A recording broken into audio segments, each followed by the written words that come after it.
Hey, I'm Nick Kalikas. Welcome to the show where you get first look at the latest odds before they hit the sports books. And I'm Miguel Itturate. This is the place for a unique look at MMA from a gambler's perspective. And this is MMA Oddsbreaker.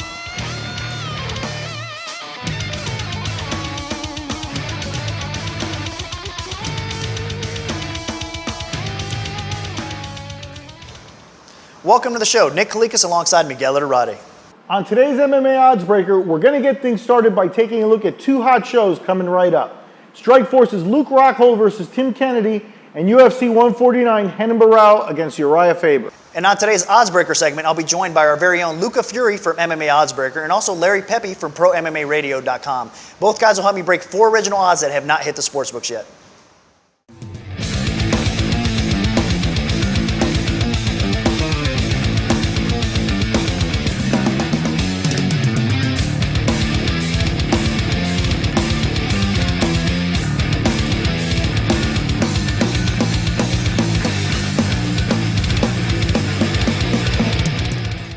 Well, Nick, let's get right into UFC 149. Let's go ahead and look at the 135-pound interim title fight between Urijah Faber and Renan Barao. It's a very fascinating fight. Renan Barao stepping in for Dominic Cruz. And Nick, what are your thoughts? Right now, the books have this one coming in with Barao favored at -170. Yeah, it's, the public actually bet it up. Another line that we actually broke on this show, a previous show, so make sure you guys go back and check that out as well. I opened it near Pick'em, though. I mean, Barao was only like around 130 at the time where I opened this line. I think it was about right. So now the public kind of bet it up to 170. I'm going to make a play on the other side, man. I'm going to go with Faber. And this is the thing. I've been a big fan of Barao the whole way through. I mean, I actually placed wagers on him the last couple fights. I thought there was some value there. I'm hopping off the bandwagon right now. Not because he can't win this fight, because the guy is definitely one of the best in the 135-pound weight class, no doubt. But I think that stylistically, this is a tough matchup for him. I mean, on the feet, obviously I'm going to favor Barao, but it's a 5-round title fight. And for me, what I've seen from Barao in the past, he does tend to fade as the fight goes on a little bit, and Faber's cardio is outstanding. So he's going to do enough, I think, to mix things up with the stand-up game. Obviously, Faber's pretty quick on the feet, but he's got that wrestling edge. It's going to be hard to probably take Barao and control him on the ground, as we've seen. And once you do get him there, his submission game's off the hook. So obviously, Faber's going to have to be cautious in this fight, but it is a 5-round fight, and I think that Faber's probably going to do enough to squeak out a decision here. So my money at plus money is going to go on Faber. And I wasn't expecting this to be a play, but since the public kind of made it a play, I'm going to have to take advantage and go with it. Yeah, it's interesting that the public is betting Barao. Faber's been a big favorite of the fans and since his WEC days. I worry about Faber in a long fight, not because of his cardio, because his cardio has always been, exceptional. The main thing I worry about is things like a broken hand. He's suffered a broken hand on several fights, and going back to the Mike Brown fights and things. And that affects you in a fight. And I think in the Brazilian, you've got that hunger. He's got 30 fights, but now he's in a title fight for the UFC. This is what those 30 fights were all about in his head. And I think you get a really highly motivated guy. And Faber is probably going to wind up on the ground with him at some point, trying to ground and pound him, and that's a real dangerous place to be with Renan Barao. Yeah, so it's going to be an interesting fight, but I'm really looking forward to it. And I think it's a pretty good headliner considering all the fight changes that 149 has had. So I think they did a good job saving the headliner, because it's a fight I definitely want to see. And, fight of the year candidate, really, because it's going to be that competitive.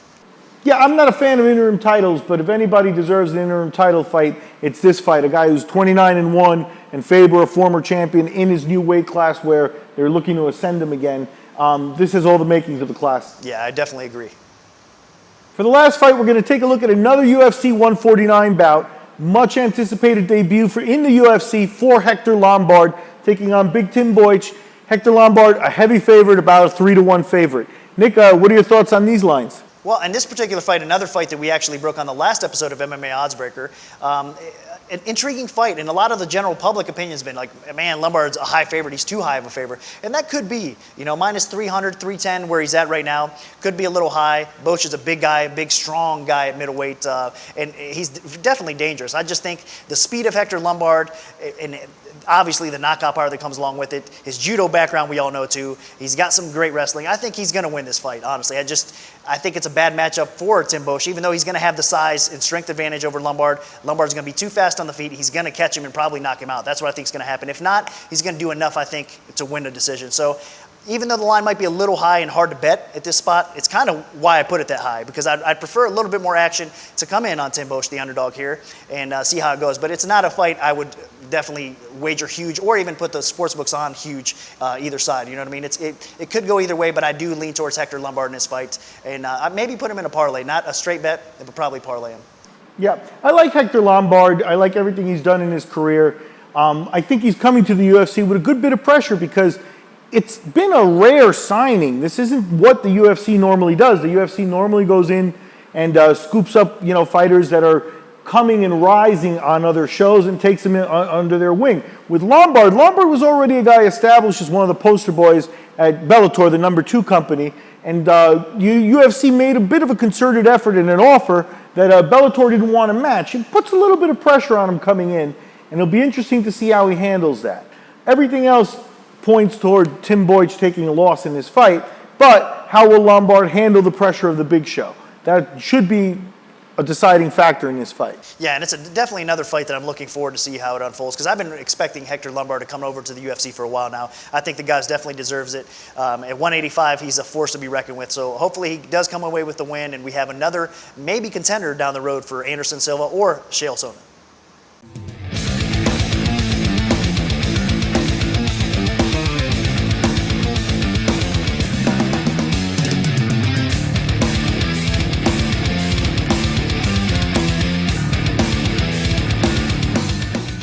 Time to get rolling on today's Oddsbreaker segment. Let me introduce both of our guests. First, from MMA Oddsbreaker, Luca Fury. Luca, welcome back to the show. Hey, thanks for having me on again. Glad to be here. And also joining us once again from Pro MMA Radio, Mr. Larry Pepe. Larry, welcome back to the show. The Mr. is unnecessary, but thank you. Both of you guys are very familiar with the show, so you know how it works. But for those out there that do not, let's quickly explain. BetDSI has donated a $5K bankroll to both guys. Now they get to bet $500 either on the favorite or the underdog. I've selected 4 fights today. Now the first 3, the bankroll applies. The last one, it's a bonus fight. It does not apply. All right, starting off with the first fight, comes to us from UFC 150 in Denver, Colorado, taking place August 11th, 2012. A middleweight bout between Rousimar Palhares and Yushin Okami. Now, we'll start off with Luca first. Luca, a competitive bout. Both guys, I think, kind of desperately need a win here. I'm going to open up Okami as a decent favorite. Not huge, but minus 220 is the opener. Comeback on Palhares is going to be plus 170. Give me your thoughts and give me your bet. I got to go with Okami here. I just think this is a really bad style matchup for Rousimar. If he can't get the fight to the ground, he's at a definitive striking disadvantage, and I don't think he's going to be able to get the fight to the ground. Okami is one of the better wrestlers in the middleweight division. Palhares doesn't have much of a wrestling game, although kind of his backup plan for that has been diving for heel hooks, but I don't think that's going to work on Okami either. Okami has never been submitted. He has excellent submission defense, and I also have a lot of questions about Rousimar Palhares' heart. We've seen in times in fights he'll get hit and he'll just kind of fold and give up. We saw that in the Alan Belcher fight. We saw that in the Nate Marquardt fight. So I think he's going to try to get the fight to the ground. It's not going to work. Okami's going to land some good strikes on the feet, particularly a straight left. I think Rousimar is going to probably just kind of curl up in a ball, and Okami's actually going to get a finish here. I know a lot of people think of him as kind of a boring fighter. He doesn't get a lot of finishes, but I actually think he will end up stopping this fight some way through maybe the second or third round here. So I like Okami pretty confidently here. Okay, so Luca is going to go with the slight favorite in Okami. It's going to be $1,100 to win $500. Now let's throw it over to Larry. Larry, do you agree or disagree with Luca? Yeah, I completely agree. Listen, the fact that Okami has never been submitted, he has been in with some high-level grapplers like Dean Lister at UFC 92. Lister really never came close to submitting him. And everyone I talk to who fights Okami talks about just how huge this guy is when they get in the cage with him and how strong he is. Well, everybody but Anderson Silva. He is coming off of 2 losses in a row. That puts an additional pressure on him. You certainly don't want to get 3 losses in a row in the UFC because sometimes that means a pink slip. And I agree with Luca about Palhares. I was a big Palhares fan, still am, but he's just such a wild card. There's fights he goes in and he looks phenomenal. But when it starts to go against him, he's a bit of a front runner. If he's not the hammer, he doesn't do very well from coming back from being the nail. And I think he's going to be the nail a lot in this fight against Yushin Okami. Big guy, tough to take down. On the feet, it's a mismatch. And I think an ultra-motivated Okami who's been training wrestling with Chael Sonnen for quite some time now is not going to be easy for Palhares to get to the ground, and not on the ground. This fight's a mismatch. So I like Okami a lot at this number. Okay, so minus 220, not a problem for both of our guests today. So Larry's also going to take $1,100 to win $500 on the favorite here, and we'll see how this event turns out again. It takes place at UFC 150. Okay, moving on to the next fight in our odds breaker segment, switching gears a little bit. This time we're going to focus on a Strikeforce bout at middleweight once again. Takes place on an upcoming event August 18th, 2012, San Diego, California. It's another middleweight clash between Derek Brunson and Ronaldo Souza, Jacare. Now, in this particular fight, we're going to start off with Larry first. I got to open up Souza as a high favorite, minus 450. The comeback on Brunson is going to be plus 300. Larry, give me your take and give me your bet. Yeah, listen, I know you're opening up high, but he should be high. He's a world-class grappler. He's 15-3, 12 by submission. After he lost his very first MMA fight, his only 2 losses are to Mousasi and Rockhold, both great stand-up fighters. That's not how I would categorize Derek Brunson. Brunson's an excellent power wrestler. He lost his first fight just recently to Kendall Grove, but he took it on 4 days' notice, so we'll give him a pass.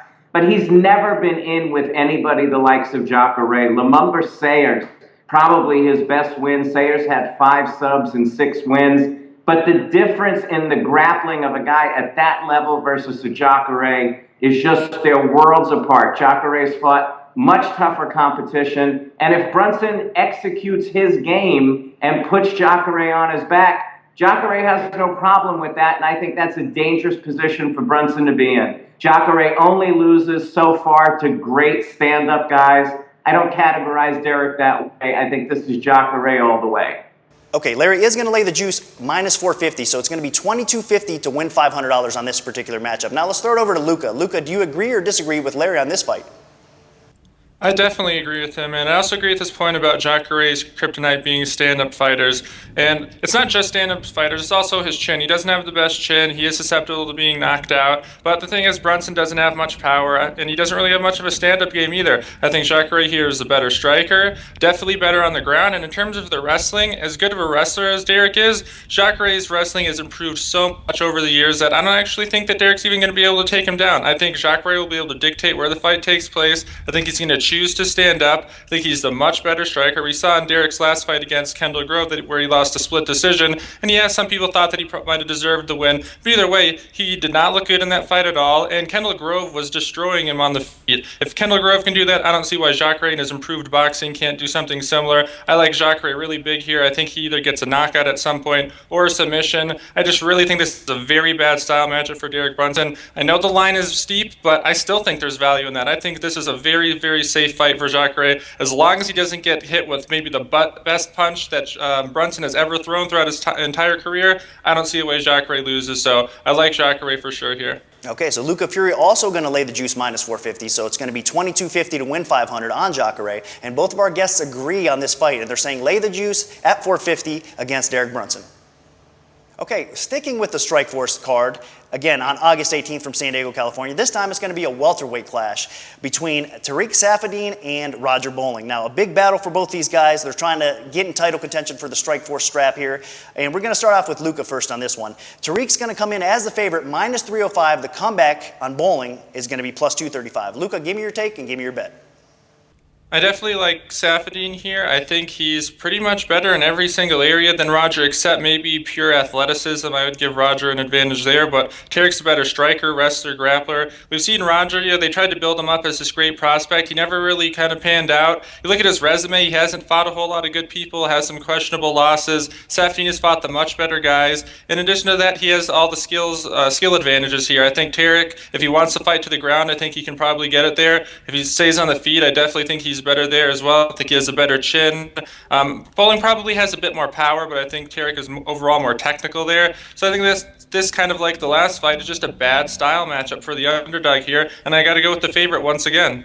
Okay, so Luca's going to lay the juice. Not a big number like the last fight, but still kind of steep, minus 305. So it's going to be $1,525 to win $500. Now let's throw it over to Larry. Larry, do you agree? Is it Bowling or is it Saffiedine?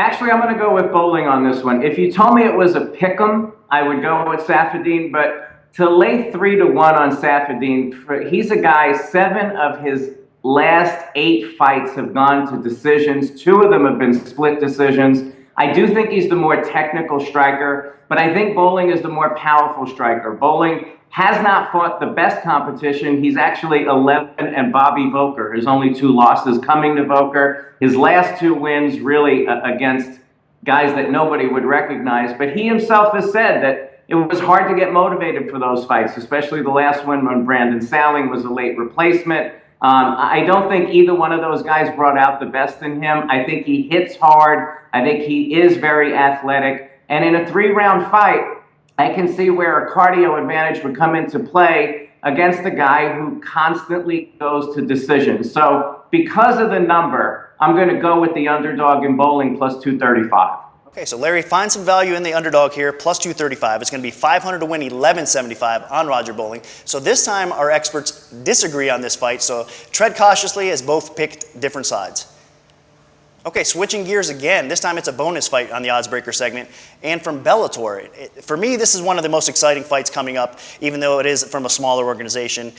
Michael Chandler's taking on Rick Hawn. So I wanted to really break the odds with you guys here today on this fight. And we're going to start off with Larry first on this particular matchup. I'm going to open up Michael Chandler minus 170. The comeback on Rick Hawn is going to be plus 140. Again, this is for the Bellator lightweight title. So give me your take and give me your bet. Listen, I love this fight.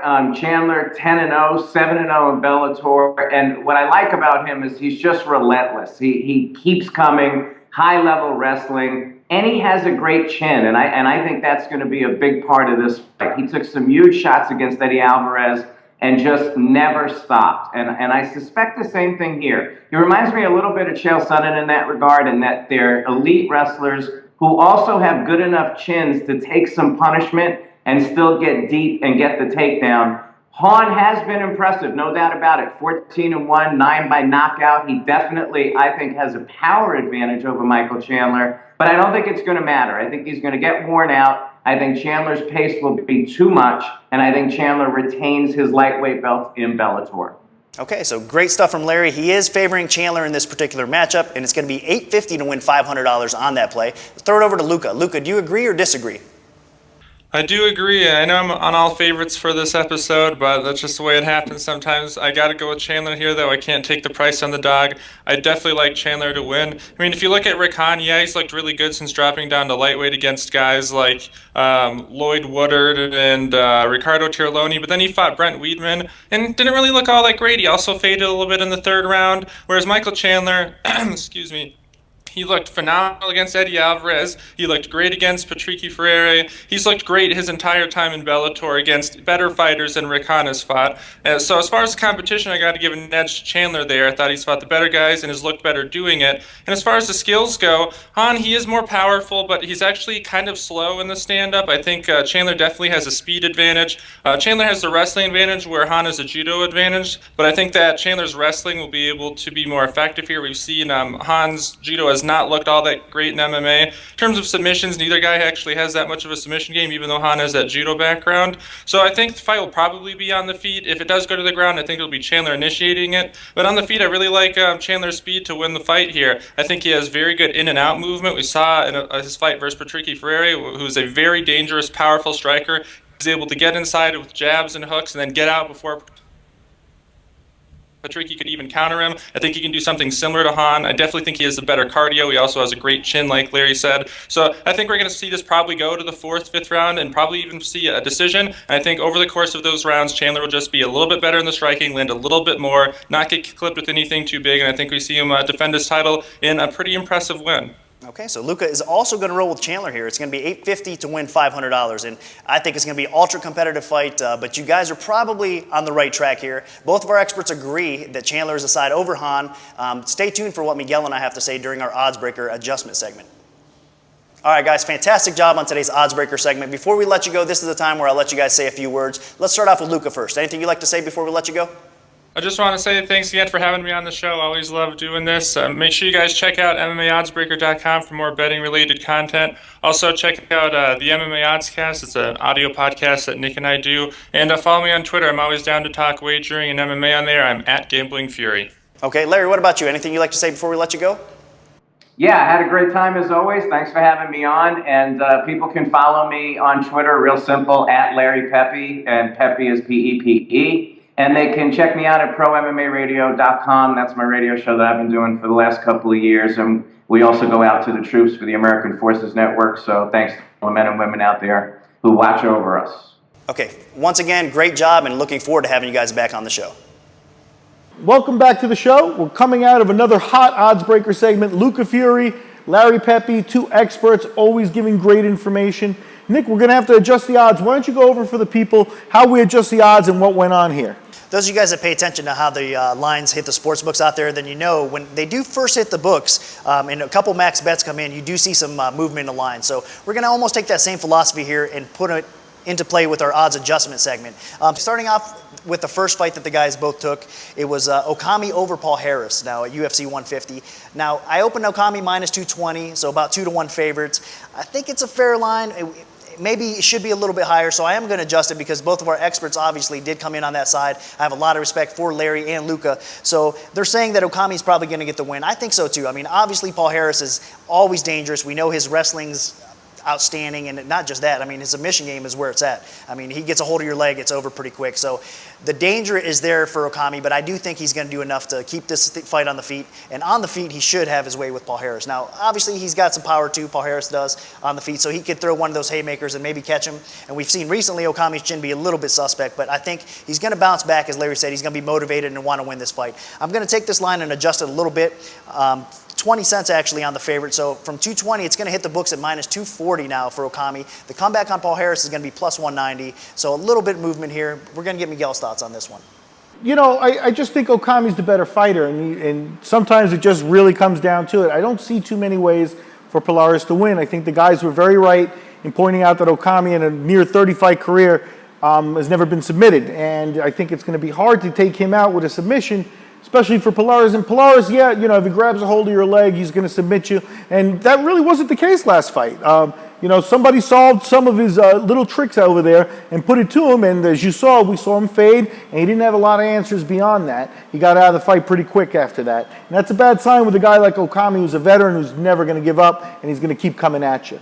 Yeah, it's a difficult matchup, so again, I'm going to agree with those guys, and the line's slightly going to move up here. I agree with you as well. Let's move on to the second fight. The second odds adjustment fight was a Strikeforce fight between Derek Brunson and Ronaldo Souza, Jacare basically. So another interesting bout because you have Derek Brunson coming in before his recent loss, actually, to Kendall Grove. A lot of people were saying he's a prospect and a future title contender, especially in the Strikeforce weight class, and they wanted to see this fight go down. So the fight has been made, a controversial decision, I should say that, against Kendall Grove. A lot of people think that Brunson should have got that nod because he controlled most of that fight.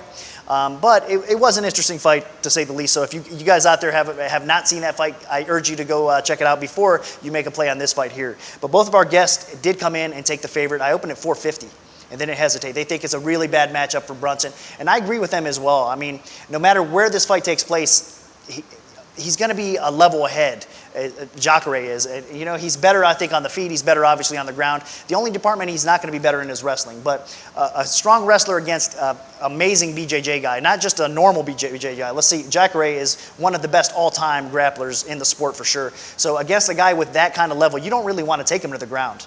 So wherever this fight goes, especially in Brunson's comfort zone, he's going to be probably in some trouble. That's why the guys came in on 450, and I agree. I'm going to have to adjust the odds a little bit higher because I'm not going to let the public keep on coming in that way. So we're going to move it to 500. Now, a lot of times you see a bigger move in margins when you're going to 450, 500. So that's why I'm moving it a little bit more there. 500, the comeback's going to be plus 350 now on Brunson, and we'll see what the public does. But let's get Miguel's quick thoughts. Yeah, I think there's no real way for Brunson to win the fight. I think he's a very, very tough guy and certainly a prospect. But we've seen this in MMA recently. Guys with 8 or 9 wins, and then they take a big jump in competition and they hit a wall because guys with experience and guys with real depth of technique are a problem for guys as they are learning the sport. And I think Brunson is just that. Brunson is a guy who's talented, but he's learning the sport still and probably would have benefited from waiting maybe up to 8 more fights before fighting a guy of Jacare's level. I think he's just in over his head. Well, I think 8 fights is a little drastic. I mean, we've seen, but I understand what you're saying. Maybe With a slow progression, 15 fights. Again, Jacare doesn't have a lot of fights, but he's got all that BJJ experience, a lot of international experience. He's been around MMA for a very long time.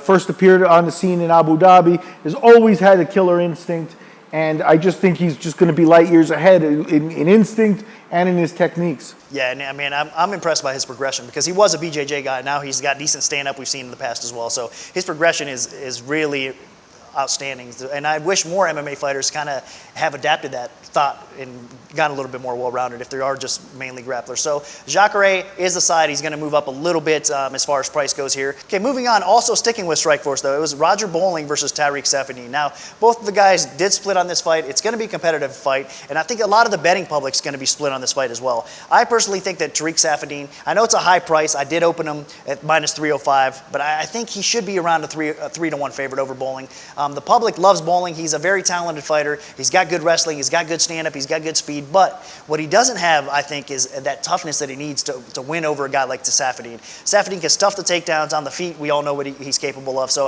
I think it's just a bad matchup for Bowling because if he can't get the fight to the floor, even though he might have a little speed advantage on the feet, I think Saffiedine is just the better overall striker and a difficult matchup for him. So that's why you're seeing the odds around 3-1. Now, I'm not going to move this fight because, like I said, both of our guests did split. And Larry, I have a lot of respect for him. He came in on the dog, but he did say based on the price. That's why. He does favor Saffiedine to probably win the fight, but as far as a betting perspective, he is going to take a stab at the dog here. So I'm going to leave the line alone, minus 305, plus 235 is how it's going to hit the sports books. Let's get Miguel's thoughts on this one. I agree with a lot of what Luca said in this segment here because the bottom line is I think Saffiedine is just further along in his career. I think he's shown some tendency. I think he's got a stronger chin. I think he's had stronger opponents.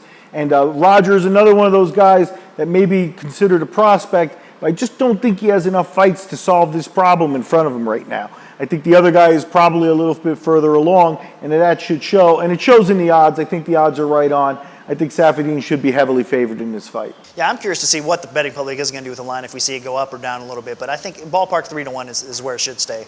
But let's move on to the very last fight, and that's coming to us from Bellator, actually. A future fight. The date has not been set yet, but a big fight that I do want to see, and I can't wait for this fight to go down between Michael Chandler, the champion, and Rick Hawn, the challenger for the Bellator lightweight strap. A fight that wasn't necessarily easy for me to make a line on. I mean, I have a ton of respect for both these guys. They're two lightweights that outside of the UFC are top of the line. I mean, Michael Chandler, I think actually both of these guys belong in the UFC.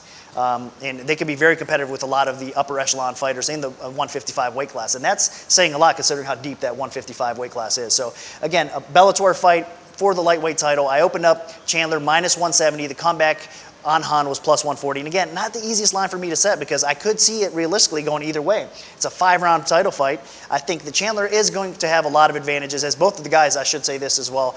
They did come in on Michael Chandler. They know it's going to be competitive, but they like Chandler to win this fight. The speed, the wrestling, the toughness, they think is going to come through. And I'm kind of leaning that way a little bit too. I'm not going to go on a limb and pick either guy now. I think it's a little bit too early. And I'm going to go back through and look at this fight as much as I can because this is a tricky fight to dissect. I mean, Rick Hawn has the judo background. He's hard to take down. He's got a ton of power on the feet, as we've seen. But Michael Chandler's been phenomenal as well. So for me, I'm bouncing back and forth a little bit. I think the line around 170 is about right, but I'm going to move it up because, again, two sharp guys, Luca and Larry, came in, and they bet Chandler. So the line is going to go up to minus 185. The comeback's going to be plus 155 on Hawn. And we could see that drop because plus 155 on Hawn, I think, is going to be tempting to a lot of people. What are your thoughts? I think, first, my hat's off to Bellator. Sometimes I knock them a little bit, but this is two homegrown fighters for them that are producing a very high-level fight. I'm also looking forward to it. The lightweight title is in play. They got Eddie Alvarez waiting in the wings possibly as a potential opponent for the winner. So there's some things happening in that Bellator division, and part of it is Hawn. Hawn came down to this weight class, and he's really been spectacular, and I think that makes him dangerous. I think he's got a lot of competition under his belt, which, in the judo world, yeah, it's not 100% applicable, but the competition is competition. I think he's very tested. He's looked really good in adapting his skills over to MMA, and Chandler's going to have his hands full. If this keeps crawling this way and people keep picking Chandler, Hawn may be a good bet as a big underdog. Right now, though, I'd still pick Chandler. Yeah, I agree with you. If the line keeps creeping up there, it's going to be tempting not to bet Hawn. And that's why I don't think it'll get too out of hand. I don't think it's going to bounce. If it does bounce much higher than 2 to 1, I don't think it's going to go ridiculously high. But I actually think it's more likely to drop back down a little bit maybe, so as we get closer to fight day. But a great fight, so hats off to Bellator because I can't wait for this matchup. And that's it for another episode of MMA Oddsbreakers. I want to send a big special thanks to our 2 guests, Luca Fury and Larry Pepe. Once again, as always, those guys just bring in the information. And you can look for the odds that Nick broke with those guys to start popping up at the sport books throughout this week. Make sure you also check out our new website, MMAOddsbreaker.com, and follow us on Twitter at MMAOddsbreaker. For Miguel Itturate, I'm Nick Kalikas saying until next time, enjoy the fights.